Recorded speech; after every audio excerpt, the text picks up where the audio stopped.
Welcome to Quiet Storm's Corner. Today we are going to be talking about D. Wade. I'm sure many of you have heard about him supporting his transgender child. And as I've been looking on social media and posting, and it's been a conversation amongst my family members and other people, a lot of people are just they're having a lot of conversation around what does being transgender look like. Is it appropriate to support a child who is presenting as transgender? Some people are looking at D. Wade as someone who is emasculating their child and following white supremacy standards and doing all kinds of different things that they believe is abusive, and also a way of tearing apart the Black community. I personally don't believe in any of that information. I believe, if anything, if we look at the principles of white supremacy, they are built on perfectionism. They are built on separation. They are built on quantity versus quality.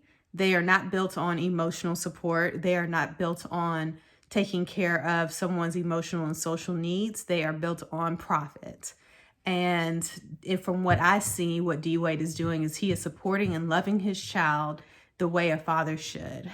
And anyone that believes that is based on emasculation, based on white supremacy, you probably don't know as much about your history as you think you do. And I advise you to go and look into that a little bit more. So moving forward, because I don't want to this topic is not about white supremacy. It's not about the best ways to love your child. I would say in general, if I were to give a tip, if you do have a child that's presenting as some form of not some form, but they have, they're presenting as a sexual minority or gender minority, you want to make sure you're being loving, you are being supportive to them, because the reality is being a minority of any form in this culture can be very terrifying. It can be very isolating. It can be very, emotionally unsupported. So it can be very lonely. So, I said isolating already, but just saying it can be a very lonely process for some people. And what they need is to have their family to be there to support them and know that they're okay, even if they are a minority of some form. I know that a lot of people say this isn't natural in nature. There's no such thing as this. And I'll be honest. There's plenty of different species that transition on their own. There are different minority systems within all of our species. So, being transgender or being a sexual minority is not something that's abnormal in the animal or insect community. There's different research and science that shows that this is something that can happen based on just the way nature performs. And it's not our place to judge what someone chooses to do or how someone chooses to transition. It's our place to support them and make sure that they feel that they're loved and they're validated in whatever their choice is. Whether they choose to transition back or something like that. I know that's another comment people will make is, oh, they're going to make a mistake and they're going to transition back. If that's what they choose to do, that's what they choose to do. But what I'll say is that the transition process typically is not an easy process.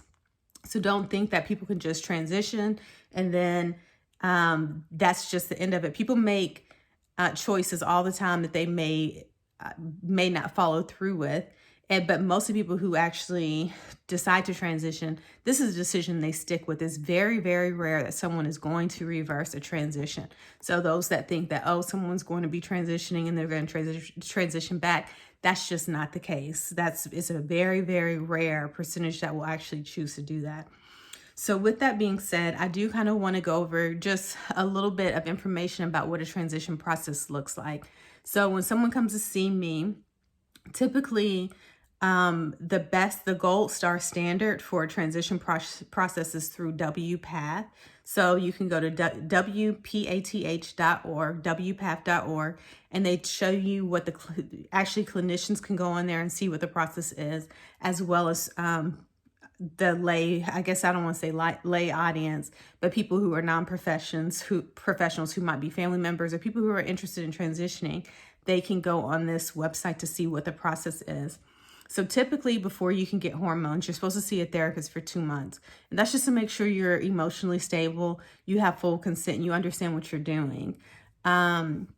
We want to just kind of, I mean, really, I don't believe a therapist should be a gatekeeper in someone's transition. I think if, in general, I believe if you have any type of major surgery, you probably should see a therapist before you do that, whether it's a nose job or any type of corrective procedure. I think there's nothing wrong with seeing a therapist just to make sure you are emotionally ready to process the grieving process after you do a transition, because a transition, parents grieve a gender at the time of gender revealing. So when someone's just like, oh, is it a boy, is it a girl, when they find out it's a girl, they're grieving the loss of a son. When they find out it's a boy, they're grieving the loss of a daughter. So then when someone does choose to transition, a lot of parents are still feeling a grief, and that they had a son or a daughter that they started raising, and then now they're transitioning into another gender.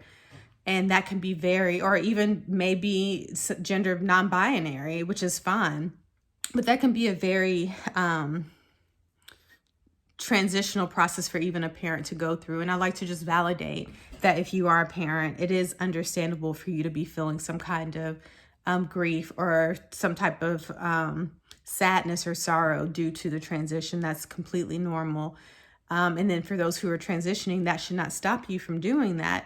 Just at least acknowledge that some people, that there is a process that happens for everybody, and everyone's involved, and everyone who's involved. And sometimes a therapist can be there to help you with that. So after the 2 months, typically that's when you will go and get hormones. So for a male to female transition, you're going to be taking estrogen. And then for a female to male will take testosterone. A lot of these drugs, I recommend you want to make sure you're getting them through a physician. You do not want to get them on the black market. You want to make sure you are being guided by a physician, because hormonal drugs can definitely kill you if you are not careful, if you are not safe. So I try not to be the public service announcement person, but they are definitely something you want to have a physician guiding you with. And I know a lot of people, I have clients who have been able to get these type of drugs on the streets, and it's just not something you want to do. You want to make sure you are being guided appropriately through your transition, because it's important for you to make sure you're healthy while you're going through this process. Sometimes if you have certain blood pressure issues or other types of issues, certain levels of testosterone or certain levels of estrogen might not work for you. The same thing if you have certain types of cancers that run in your family. So you just want to make sure you're guided appropriately through that process.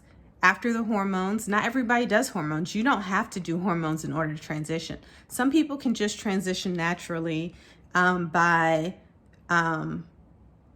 being a woman or being a man can look many different ways to different people.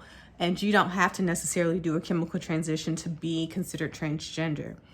Then from there, you have to go a full year of after you've been taking hormones or presenting as male or female or going to therapy, and then you can have top surgery or bottom surgery.